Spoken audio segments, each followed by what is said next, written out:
Students, staff selection commission ने कल stenographer grade C और डी 2023 का रिज़ल्ट अनाउंस किया था और वो मैंने आज आपको वीडियो के माध्यम से बताया और मैंने लिस्ट जो थी वो लिंक उसका डिस्क्रिप्शन में दिया। उस वीडियो के बाद कुछ स्टूडेंट्स ने मुझे मैसेजेस किए और मेरी वीडियो के कमेंट्स में भी लिखा कि उनकी जो है मार्क्स कट ऑफ से ज़्यादा थे और उनका स्किल भी अच्छा हुआ था, लेकिन उनका नाम लिस्ट में नहीं है। उन्होंने ये कहा कि हो सकता है कि एसएससी से ये गलती हो गई हो और आप इसको हमारी सपोर्ट कीजिए और कुछ ऐसा वीडियो बनाइए। में मैंने कहा कि ऐसा होता नहीं है कि एसएससी से ऐसी गलती हो जाए, लेकिन फिर भी मैं इस वीडियो के द्वारा मैं कुछ अपने व्यूज़ बताना चाहता हूँ। उन स्टूडेंट्स को, उन कैंडिडेट्स को बताना चाहता हूँ कि नॉर्मली किसी की एसएससी से या एसएससी की किसी से दुश्मनी नहीं होती और ना ही प्यार होता है कि किसी को वो फेवर कर सके, क्योंकि हर चीज़ रिकॉर्ड में होती है और इसके चांसेस बहुत कम हैं कि उनसे कोई गलती हुई हो। हाँ, ऐसा कभी हो जाता है कि जो स्टूडेंट है, जो कैंडिडेट है, वो समझता है कि मैंने अच्छा स्किल किया, लेकिन अनजाने में उससे कुछ गलतियां हो जाती हैं और कई स्टूडेंट्स क्या होता है लाइन मिस कर देते हैं और किसी तरह की भी गलतियां हो सकती हैं जो हो सकता है उनके नोटिस में ना हो। तो इस बारे में अगर वो फिर भी फील करते हैं कि नहीं हमारा टेस्ट बहुत अच्छा हुआ था, तो एसएससी ने ऑप्शन दे रखी है उनकी वेबसाइट पर कि आप आरटीआई एप्लीकेशन डाल के अपनी जो अगर चाहें तो आप स्किल का जो ट्रांसक्रिप्शन का पैसेज है वो भी मंगवा सकते हैं और एक बार वो आ जाएगा तो उसके बाद आपके पास मतलब चीज़ें क्लियर हो जाएंगी, दूध का दूध पानी का पानी हो जाएगा। और हाँ, अगर उसमें फिर उसके बाद भी फिर अगर उसमें ऐसा लगता है कि एसएससी की गलती है तो इसमें कोई घबराने की बात नहीं कि एक बार रिज़ल्ट आ गया तो आ गया, ऐसा नहीं है। अगर उनकी गलती है तो वो उसको रिव्यू करेंगे और उसको सप्लीमेंट्री भी इशू कर सकते हैं।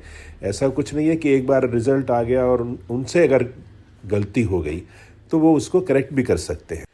पास्ट में भी मेरी नॉलेज में है कुछ कैंडिडेट्स ऐसे था, तो उन्होंने एप्लीकेशन फ़ाइल की और करते हैं टाइम टू टाइम और फिर जब आता है सामने तो उनको पता लगता है कि हाँ, कुछ रियलाइज़ होता है कि हमारी गलती थी। बट स्टिल अगर कुछ कैंडिडेट्स चाहते हैं तो मैं उसका प्रोसेस जो है आपको बता रहा हूँ इसी वीडियो में। आप अपना उनको फ़ाइल कीजिए और अगर आपके पास कुछ ऐसा प्रूफ आता है तो आप एसएससी को रिप्रेजेंट कर सकते हैं, उनको लिख सकते हैं, वहाँ जाके मिल सकते हैं और it can be taken up at any stage. That's all. पहले तो हम एसएससी की वेबसाइट पर जाएंगे, ssc.nic.in। तो आपको ये स्क्रीन दिखेगा जो आप देख रहे हैं अभी। इसमें आप देखिए चेयरमैन्स मैसेज, फिर उसके बाद है the commission, candidates corner, tender और लास्ट में है आरटीआई। तो आरटीआई पे जब आप क्लिक करेंगे तो आपको ये दो पोर्शन दिखेंगे, आरटीआई एमआईएस और प्रोएक्टिव डिस्क्लोजर। तो उसके बाद आपको क्लिक करना है आरटीआई एमआईएस। आप आरटीआई एमआईएस करेंगे तो आपको ये स्क्रीन दिखेगा। इसमें आप देखिए जहां ऑनरेबल प्राइम मिनिस्टर की पिक्चर है उसके ऊपर लिखा है click here for submit request. तो आपने यहाँ क्लिक करना है। उसके बाद ये स्क्रीन आएगा जिसमें लिखा है guidelines for use of RTI online portal. इसको आप जरूर पढ़िएगा क्योंकि किसी भी काम को करने के लिए, किसी भी प्रोसेस को करने के लिए गाइडलाइंस को पढ़ना बहुत ज़रूरी है। इसको पढ़ने के बाद आप नीचे लिखा है I have read and understood the above guidelines. तो यहाँ आपने टिक ज़रूर करना है और उसके बाद आप सबमिट करेंगे तो फिर आप नेक्स्ट स्क्रीन पे जाएंगे।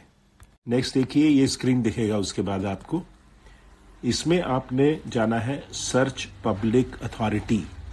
तो वहाँ आप टाइप करेंगे स्टाफ या एस करके शुरू करेंगे तो वो स्टाफ सिलेक्शन कमीशन की चॉइसेस आएंगी, जिसमें से आप स्टाफ सिलेक्शन कमीशन हेडक्वार्टर की चुन सकते हैं और ये उसके बाद department of personal training automatically आएगा और ये अपने आप फिल हो जाएगा।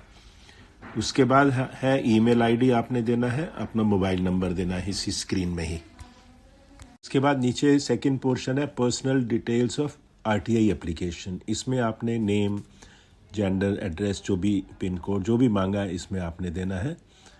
और फिर आपने देखा एक जो बना हुआ text for RTI request application, उसमें आपने जो भी आपको डॉक्यूमेंट चाहिए वो आप लिखेंगे कि क्या चाहिए एग्जैक्टली आपको। स्किल टेस्ट का जो पेपर चाहिए, ट्रांसक्रिप्शन पेपर चाहिए, और नेक्स्ट है सपोर्टिंग डॉक्यूमेंट। वो आप अपना एडमिट कार्ड यहाँ पर चूज़ फाइल करके वो आप यहाँ सबमिट कर सकते हैं, लेकिन उसमें PDF अप टू 1 MB उन्होंने लिखा हुआ है, वो देख लीजिएगा। उसके बाद एंटर सिक्योरिटी कोड है, वो आप जो देख रहे हैं जैसे कैप्चा होता है वैसे वो है, उसको एंटर करेंगे और लास्ट में सबमिट करना है। सबमिट करने के बाद आपको पेमेंट के लिए ऑप्शन बाद में आएगी, उसमें आपने फिर जो भी मोड दिए हैं उसमें आप पेमेंट करनी है, और पेमेंट करने के बाद वो फाइनली सबमिट होगा। तो जो भी कैंडिडेट्स कोई डॉक्यूमेंट लेना चाहते हैं वो इससे अपना रिक्वेस्ट को प्रोसेस कर सकते हैं। That's all, thank you.